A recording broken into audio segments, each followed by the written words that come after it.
On this bonus episode, we talk about the Seattle Torrent's 4-3 loss to Ottawa. This team is Snakebit.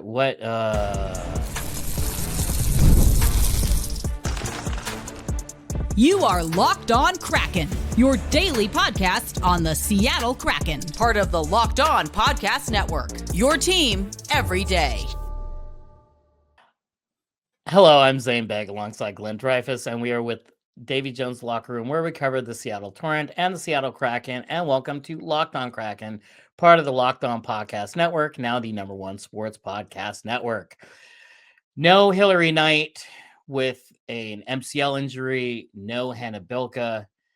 No problem? No, that's not true. They had all sorts of problems, including problems with the hockey gods. The Seattle Torrent go into Ottawa, and they get another loss somehow. I don't understand how this team keeps finding themselves in situations where they really, really should have won the game, and then it just doesn't happen.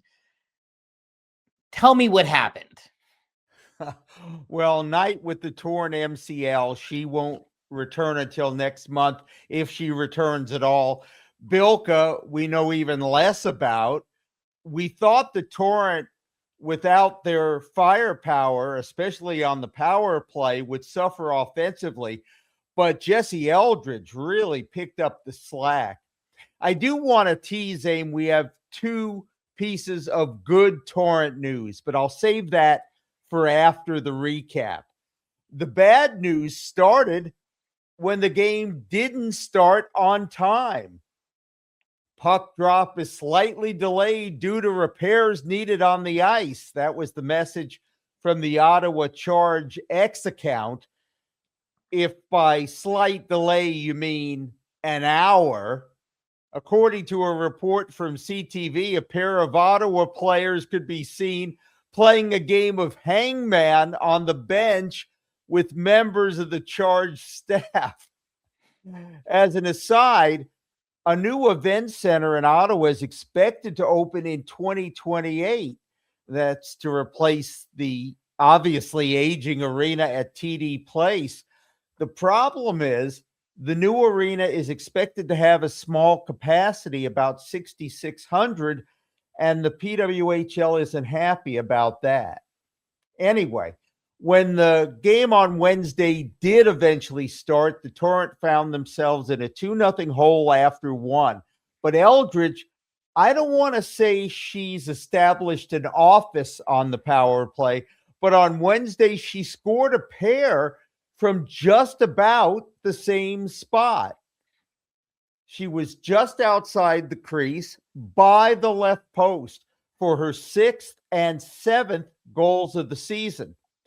And midway through the third period, boy, did Eldridge have a good game. She found Alex Carpenter, who got slashed on a breakaway. Then, as you mentioned, she converted the first ever PWHL penalty shot goal. She didn't deke, she didn't go wide. She came right down the middle and scored. The Torrent had come all the way back from a 3-1 deficit to forge a 3-3 tie. Really stirring stuff for the Torrent, and it looked like they would, at the very least, send the game to overtime.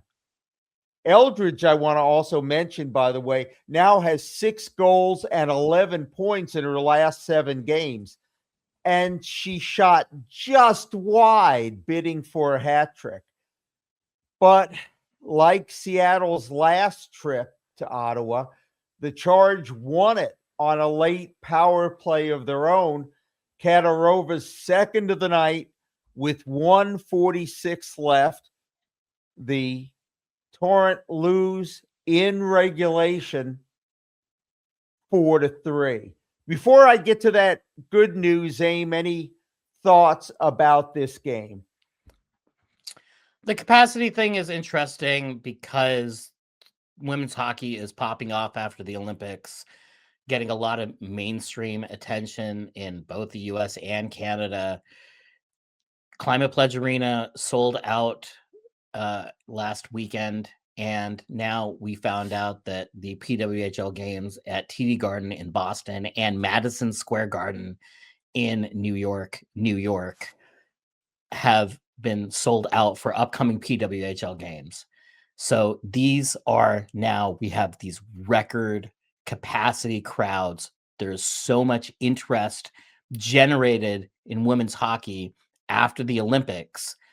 So now, if Ottawa, I know that they planned this arena long before the Olympics, but it totally makes sense to me why the PWHL would be upset about a lower capacity venue when everything is trending towards, hey, we can fill 17,051 seats at Climate Pledge Arena, or whatever the capacity is at Madison Square Garden or TD Garden, which is roughly around the same time. You can get 17,000 people in an arena. Why are you now building one with 6,000?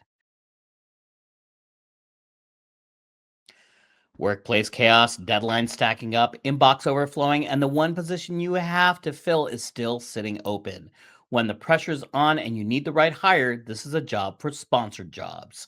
Indeed Sponsored Jobs helps you reach the people who actually fit what you're looking for, skills, experience, and location, so you're not just hoping the right candidate stumbles across your post. Spend less time searching and more time actually interviewing candidates who check all your boxes. Less stress, less time, more results. When you need the right person to cut through the chaos, this is a job for Indeed Sponsored Jobs. Listeners of the show will get a $75 sponsored job credit to help get your job the premium status it deserves at Indeed.com/podcast. Just go to Indeed.com/podcast right now and support our show by saying you heard about Indeed on this podcast. Indeed.com/podcast. Terms and conditions apply. Need to hire? This is a job for Indeed Sponsored Jobs. And those two pieces of good news, one is a leftover concerning Hilary Knight's appearance on Saturday Night Live. During the opening monologue, of course, she wore her Team USA sweater. But during the show close, as those of you on YouTube can see, she was rocking her Seattle Torrent sweater.